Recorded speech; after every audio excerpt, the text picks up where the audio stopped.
যে ধ্বনি থেকে এই জগতের সৃষ্টি, সেই ধ্বনি হচ্ছে মহাশূন্যের ধ্বনি, মহাকাশের মহানাম রাম নারায়ণ। এই ধ্বনিকে আশ্রয় করি আমরা এই পৃথিবীর বুকে এসেছি, আবার এই ধ্বনি নিয়ে ফিরে যেতে হবে। তাই ঠাকুর বলছেন, হে পথিক,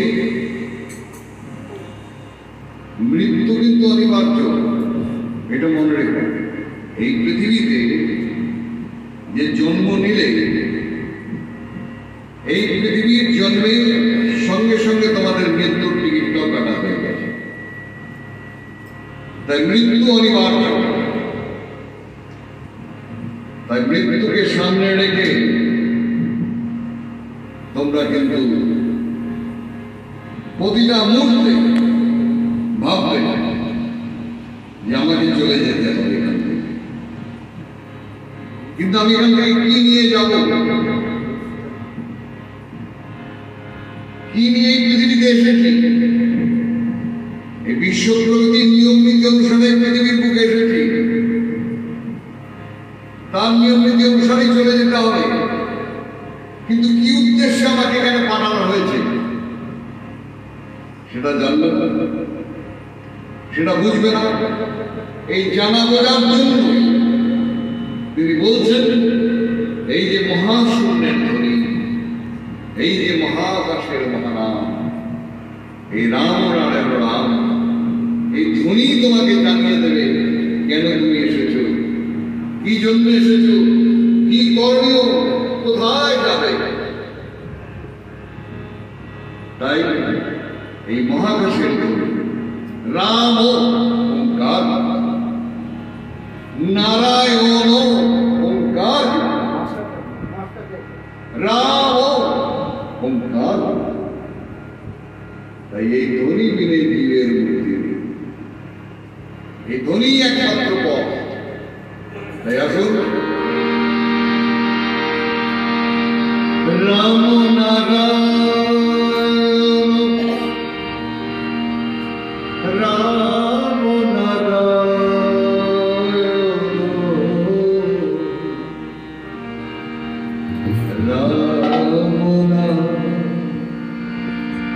রাম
কীট পতঙ্গ জন্তু জানোয়ার গাছপালা যা দেখেন এই জীবজগৎ সবাই ওই মহাশূন্যের ধ্বনিকে আশ্রয় করে এই পৃথিবীর বুকে আশ্রয় করেছে।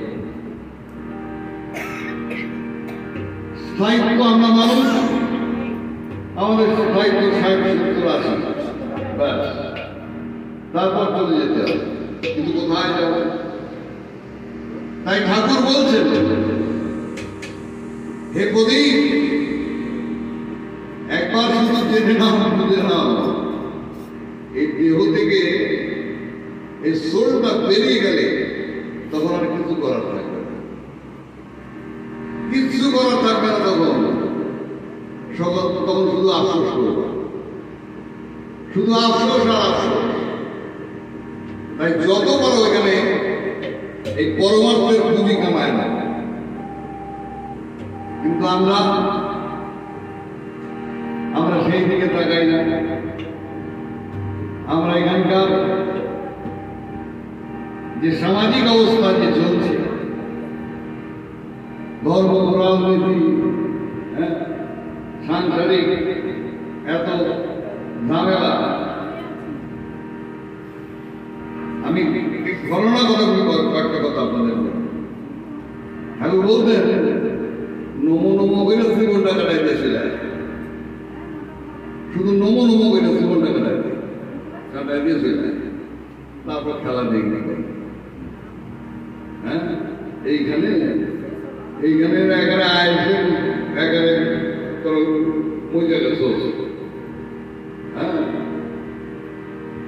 আমি কেন তোমাদেরকে বারবার বলছি, হে প্রদীপ, একবার জেনে নাও, বুঝে নাও। এই যে ভাবুন, এগুলি ভাববেন, এই যে এই পৃথিবীতে 700-800-900 কোটি মানুষের বসবাস, আপনি আমি প্রভুর চরণে ঠাঁই পেয়েছি। তিনি নিয়েছেন বলেই তো তার কাছে যেতে পেরেছে। তাই এত বড় পাওনা তিনি আমাদেরকে পাইয়ে দিলেন।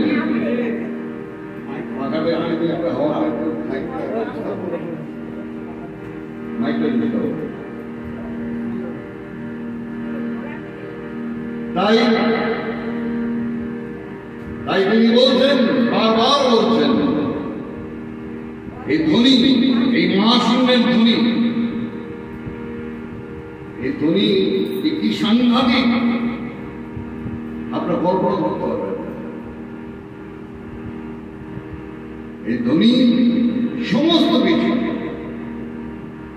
এই যে আমাদের শরীরের গ্ল্যান্ডগুলো আছে না, এই অনুপরমাণুগুলো, তাদেরকে সজাগ করে তোলে।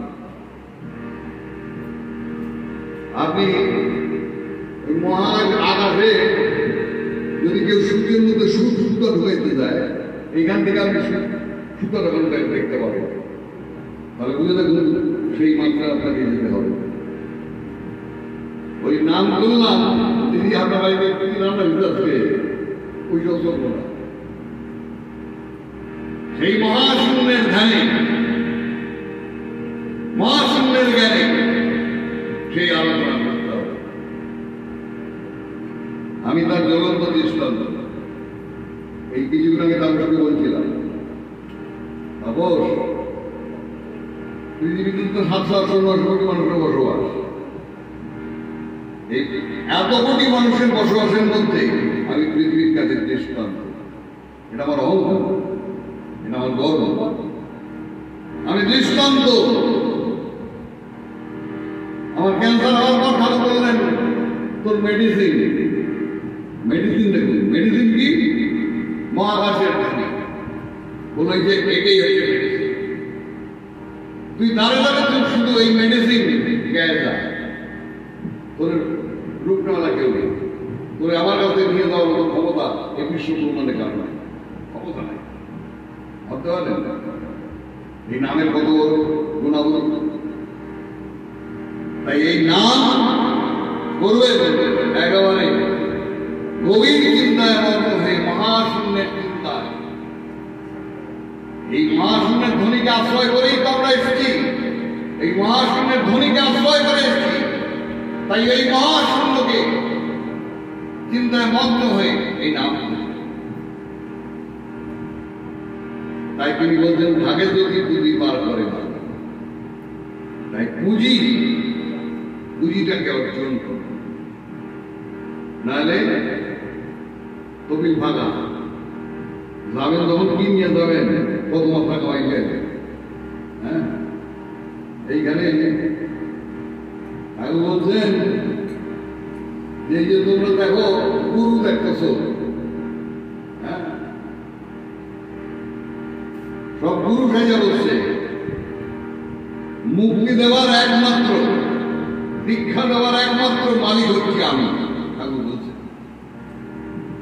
শুনছেন, বলছেন জন্মসিদ্ধ মহান ছাড়া কেউ দীক্ষা দিতে পারে না, একমাত্র আমি একমাত্র পারি উদ্ধার করতে, আর কারো হ্যাঁ, আমরা সব গুরু সাজা বসি, সাধারণ ব্যাপারে। তাই আমি ছোট ছোট কিছু কিছু কথা আপনাদের ঠাকুরের সান্নিধ্য থেকে যা জানিয়েছেন, যা বুঝিয়েছেন, সেগুলি আপনাদের কাছে তুলে ধরছি। তাই তিনি বলছেন তোমরা শুধু আমাকে ভালোবাসো, আমাকে শুধু মন প্রাণ দিয়ে তোমরা ভালোবাসো, আমার জন্য তোমরা চোখের জল দিল, আমার চোখ দেখো রেজাল্ট। তাই গানের ভাষায় বলি,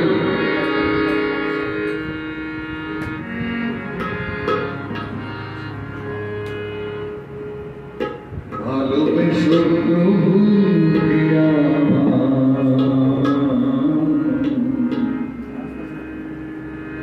ভালোবেসো প্রভু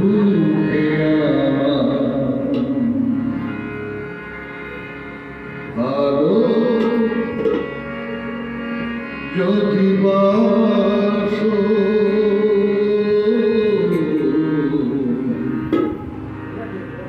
ভালোবেসো প্রভু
তাই ভালোবেসে কেন এই সৃষ্টি জানতে ইচ্ছে হয় না? কেন এই সৃষ্টিটা হল? কেনই বাংলায় পৃথিবী ঢুকে? এটা তো আমাদের জানতে হবে, বুঝতে হবে। ঠাকুর বলছেন এই সৃষ্টি তত্ত্বের রহস্য বড় গভীর। কি কারণে সৃষ্টি হয়েছে? প্রত্যেকটার পিছনে কিন্তু কারণ আছে। এই যে আমরা এসেছি তার পিছনেও কারণ আছে। তাই তিনি বলছেন তোমাকে জানান দেবে বিশ্ব প্রকৃতি, যদি তোমরা সেইভাবে বন্ধ হয়ে থাকো। আমি সূর্যের মাঝে মধ্যে ঠাকুর বলতেন হানুমানের ভয় কি করবো বুধ ও বৈজ্ঞানে একটাকে তুই আইবি না তার পাপে আই বলে। দেখুন স্রষ্টা তিনি জানান ও বৈজ্ঞানে একটাকে তুই আইবি না তার পাপে আই বলে। একটাকে আইলে পরে আইতে হইব না রে। যদি একটাকে যদি না আসো তাহলে তোমার আসবে কাম না। তোর পাপের সৃষ্টি কইরা পয়সা পয়সা, সৃষ্টি কইরা পয়সা পয়সা মজা দেখি শহরে। তার নিয়মেই তো সৃষ্টি, তার নিয়মেই তো আমরা পৃথিবীর মুখে এসেছি, তার নিয়মেই নিতে হবে। তাই তিনি বলছেন তোমাকে আমাকে সেইভাবে ডাক দাও, সেইভাবে ডাক দাও। এরকম আমি ডাকার আমি অনেক মানুষকে দেখেছি। এক ভদ্রমহিলা আসতেন ঠাকুরের কাছে, নাম হচ্ছে চামেলি, বর্ণমূর্তি আসতেন। তো আমি দেখলাম ঠাকুরের রাইজা সূর্যের বাড়িতে যখন ঢুকতেন সবসময় দেখুন দেখি প্রভু প্রভু প্রভু প্রভু এই কথা কথা দেখে যাই। আমি একদিন পিছন পিছন গিয়েছি, দেখি তো কি করে।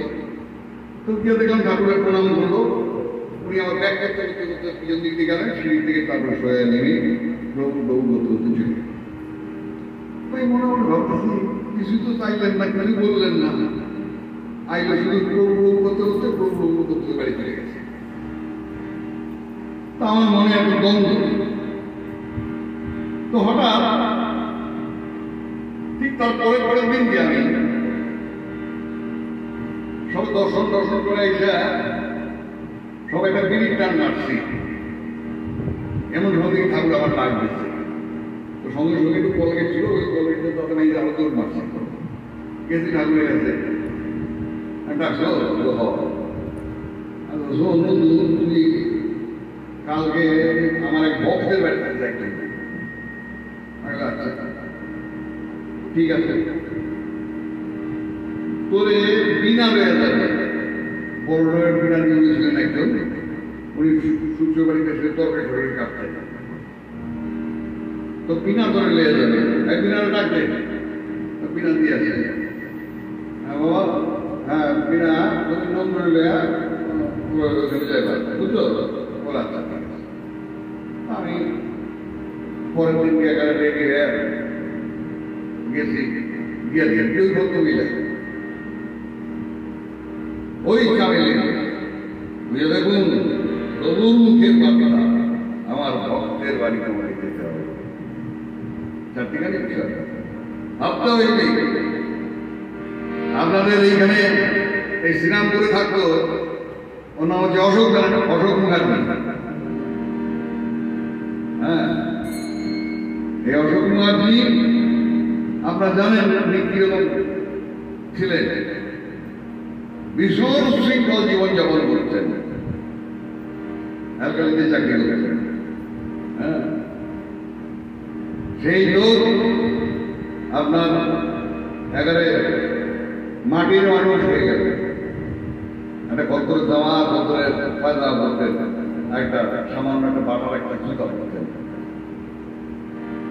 তো ঠাকুর আমাকে বললেন, অশোক তাকে ডাক দিলেন, অশোক তুমি নন্দুর কথা মতো চলবা, নন্দুর সঙ্গে নদীকে প্রোগ্রাম করবা, আমার সাথে তোমার মেঘালয় বিভিন্ন জায়গায় অশোক দা এখানে মাটির দুটো মানুষ ছিলেন। একদিনকে চাঁদানের থেকে দেখি ঠাকুর অশোক দাকে আপনার গঙ্গার পাড়ে বসেছেন। তো ঠাকুর দেখি চাঁদালে দাঁড়ান, দাঁড়িয়ে বলছেন, দেখ ওই দেখ সাধক এসেছে। ভেবে দেখুন, আপনার এই হুগলি জেলারই এক বিরাট সাধক অশোক মুখার্জি। তাই এই যে কথাগুলো আপনাদেরকে বলছি, গুরু চিন্তায় মগ্ন হন, গুরু চিন্তায় বিভোর হয়ে যান। প্রতিটা মুহূর্তে আমি বলতেন, আমি একদম ঘটনা কথা বলছি আপনাদের, প্রতিটা মুহূর্তে তিনি বলতেন, তোরা শুধু সবসময় আমার জন্য আমাকে ডাকবি, ঠাকুর ঠাকুর ঠাকুর, হে প্রভু হে প্রভু, সবসময় আমাকে ডাকবি। আমি দেখবি তোদেরকে সমস্ত কিছু উচ্চে নিয়ে চলে যাবে। রূপ নেওয়া লাগবে, কত কথা বলবো আপনাদের, বলতে গেলে এত সময় নেই। তাই গুরু চিন্তায় মগ্ন থাকবে, গুরুর ধ্যান জ্ঞান এত কিছু চিন্তা করতে যায় না। মঠ মন্দির বিদ্যা আমার জীবনে সব দেখেছে, হ্যাঁ সব দেখে, দেব দেবতা সব দেখে। হ্যাঁ, বাহাদুর সিংহা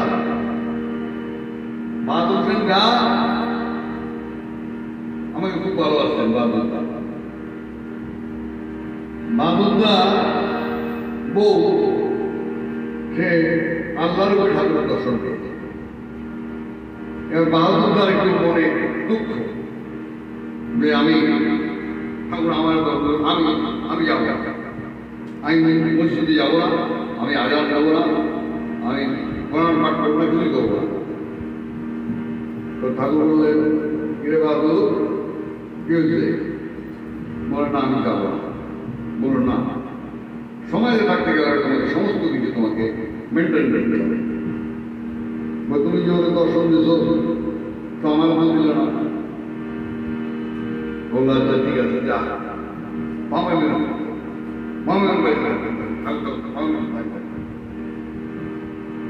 যা মসজিদে যাবি, আমার আল্লাহর ব্যাপার। মসজিদের উপরে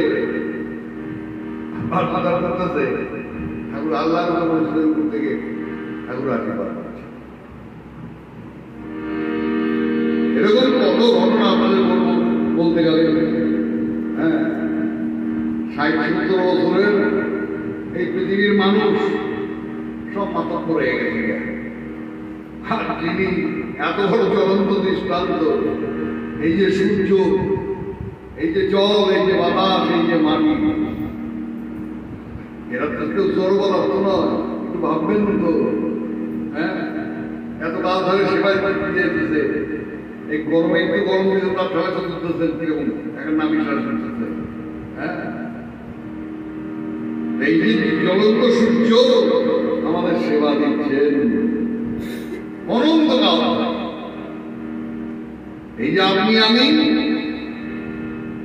আমরা সবাই কিন্তু অনন্তকালের যাত্রী। ভাবতেছেন যে এখানে আমার কথা হয়েছে এখানে ঘটা করে এখানে করে গেলেন।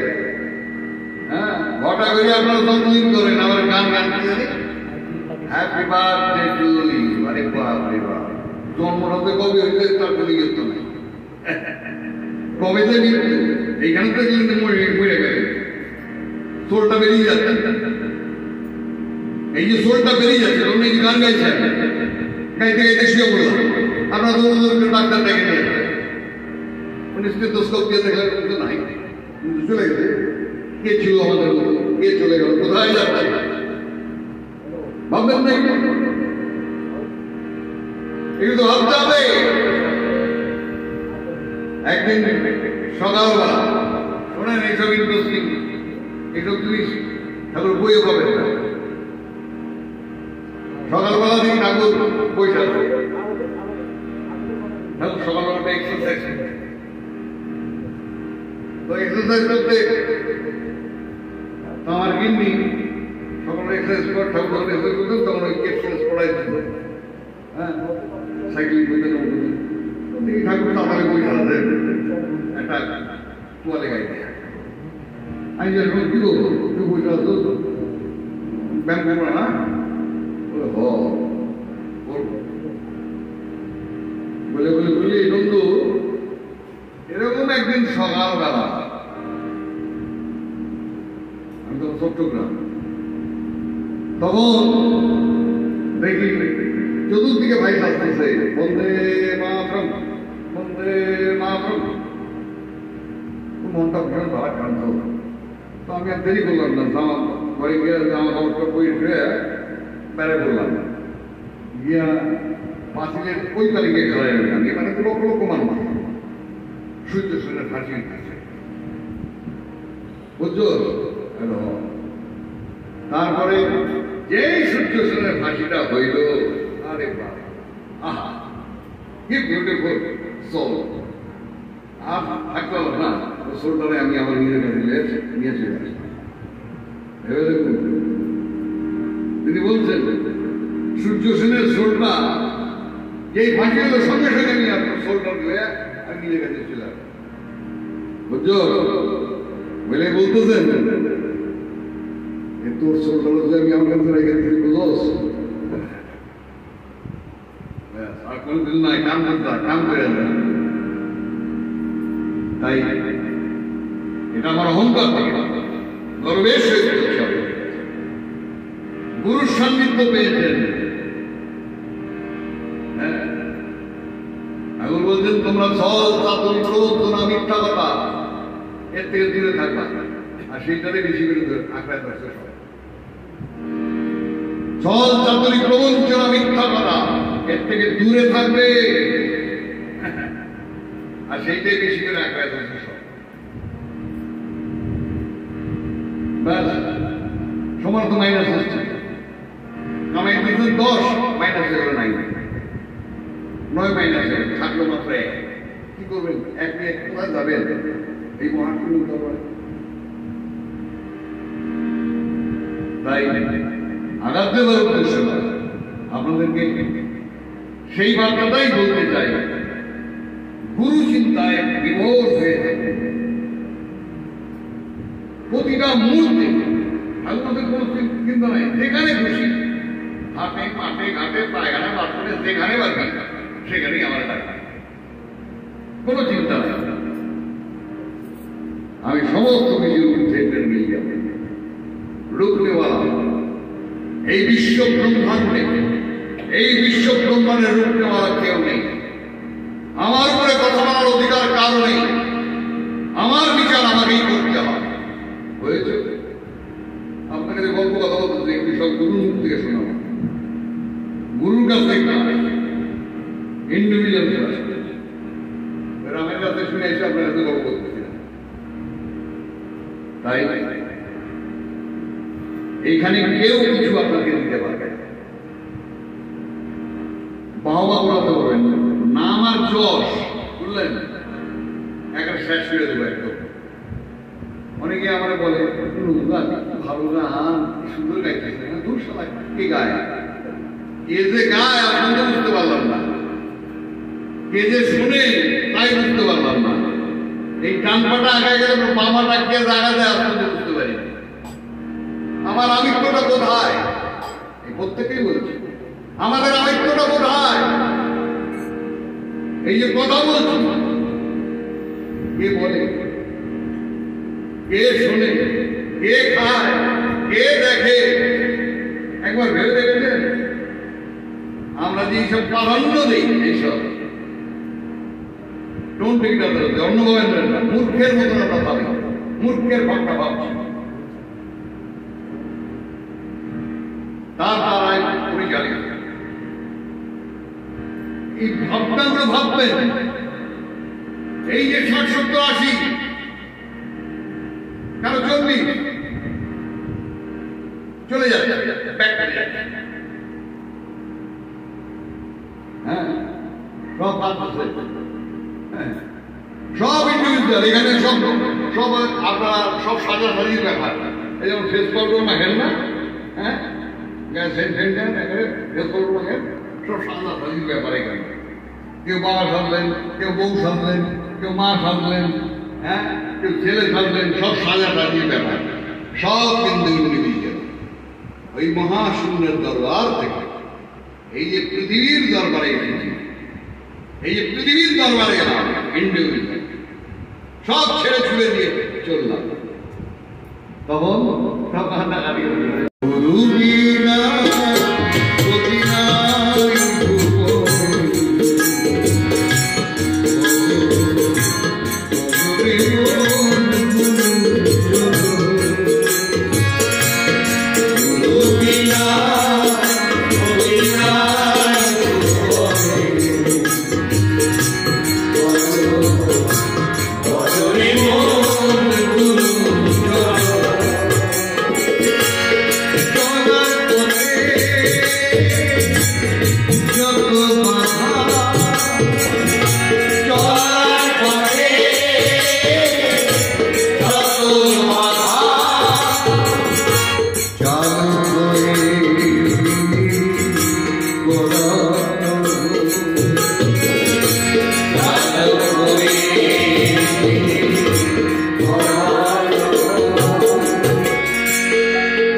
Thank you.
Ram